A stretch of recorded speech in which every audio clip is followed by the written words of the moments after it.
আজি ৰাতিপুৱাৰ কেইবাটাও গুৰুত্বপূৰ্ণ খবৰ আহি পৰিছে আৰু এনেধৰণৰ খবৰসমূহ নিতৌ চাবলৈ চেনেলটো ছাবস্ক্ৰাইব কৰি ভিডিঅ'টোত এটা লাইক কৰি দিবলৈ ৰাতিপুৱাৰ প্ৰথমটো ব্ৰেকিং নিউজ। অসমীয়া ছবি জগতত ইতিহাস জুবিনদাৰ ৰৈ ৰৈ বিনালে ছবিৰ। অসমীয়া ছবিৰ সকলো অভিলেখ ভংগ কৰিলে জুবিন গাৰ্গৰ ছবিয়ে। মুক্তিৰ এটা দিনতেই উপাৰ্জন 2,50,00,000 টকা। নতুন ইতিহাস ৰচিবলৈ গৈ আছে ৰৈ ৰৈ বিনালে ছবিয়ে। বলিউডৰ বহু জনপ্ৰিয় ছবিৰো ৰেকৰ্ড ভংগ কৰিলে জুবিনদাৰ ছবিয়ে। অসমৰ ছবি জগতৰ সৰ্বকালৰ সকলো ধৰণৰ অভিলেখ ইতিমধ্যেই ভংগ কৰিছে জুবিনদাৰ ৰৈ ৰৈ বিনালে ছবিয়ে। প্ৰথম দিনাই 2,50,00,000 টকা উপাৰ্জন কৰিছে জুবিন গাৰ্গৰ ৰৈ ৰৈ বিনালে চিনেমাই। আন এটা ব্ৰেকিং নিউজ, সোণাপুৰৰ জুবিন ক্ষেত্ৰলৈ সন্ধিয়া অহা মানুহবোৰ আচলতে কোন? মুখ্যমন্ত্ৰী হিমন্ত বিশ্ব শৰ্মাৰ মতে জুবিন ক্ষেত্ৰত মিয়া মুছলমানে সন্ধিয়া আহি উদ্ভণ্ডালি কৰিছে। মুখ্যমন্ত্ৰী হিমন্ত বিশ্ব শৰ্মাই লগতে কৈছে এই মানুহবোৰক কংগ্ৰেছ আৰু বিধায়ক অখিল গগৈয়ে লৈ আহে সোণাপুৰলৈ।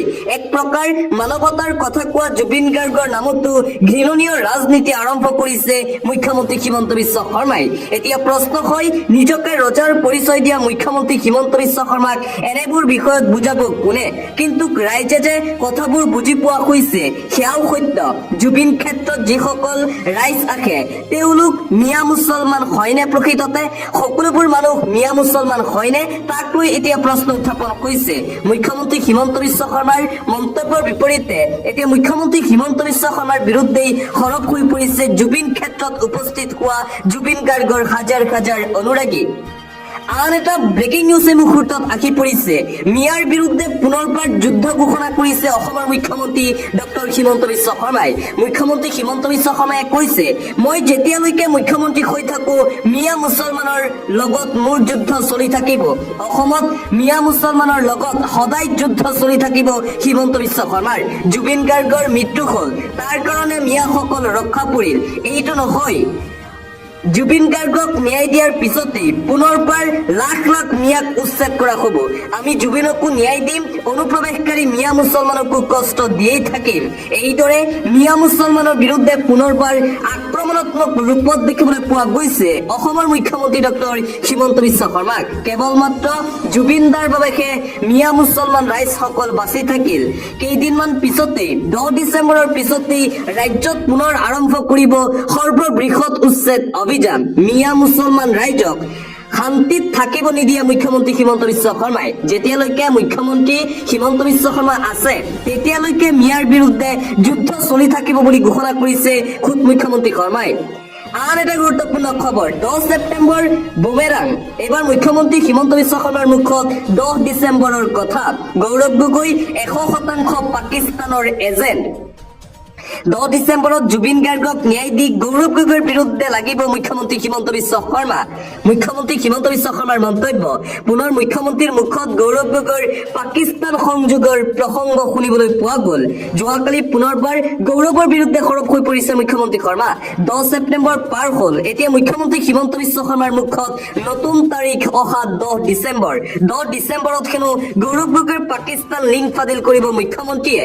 আৰু আনপিনে মুখ্যমন্ত্ৰী হিমন্ত বিশ্ব শৰ্মাৰ বিৰুদ্ধে সৰব হৈ পৰিছে অসম প্ৰদেশ কংগ্ৰেছ দলৰ সভাপতি তথা সাংসদ গৌৰৱ গগৈ।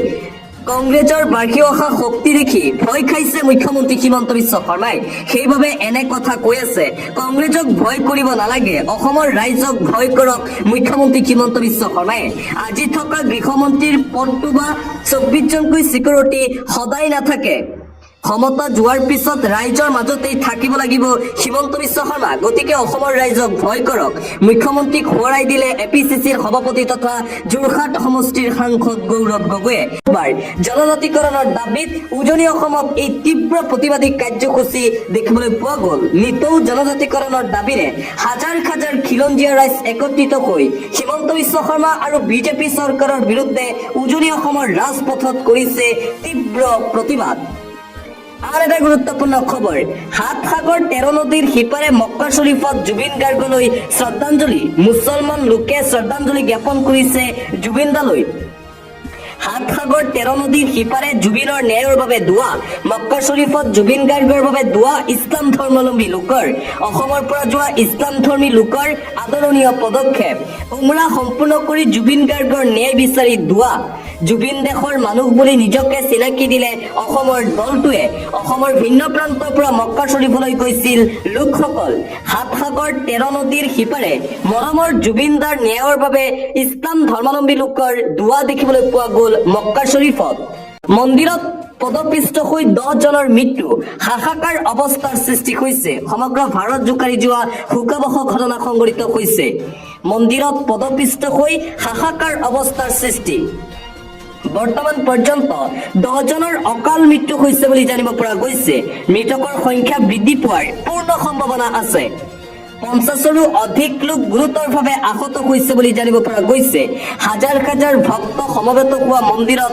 অকল্পনীয় ঘটনা একাদশী উপলক্ষে সমবেত হৈছিল ভক্তসকল ভেংকটেশ্বৰ স্বামী মন্দিৰত এই ভয়ংকৰ ঘটনা সংঘটিত হৈছে অন্ধ্ৰপ্ৰদেশৰ কাকুলামৰ ঘটনাক লৈ সমগ্ৰ ভাৰতজুৰি ক্ষোভ মন্দিৰত পদপিষ্ট হৈ হাহাকাৰ অৱস্থা বৰ্তমান পৰ্যন্ত 10 জন ভক্তৰ মৃত্যু হৈছে বুলি জানিব পৰা গৈছে মৃতকৰ সংখ্যা বৃদ্ধি পোৱাৰ পূৰ্ণ সম্ভাৱনা আছে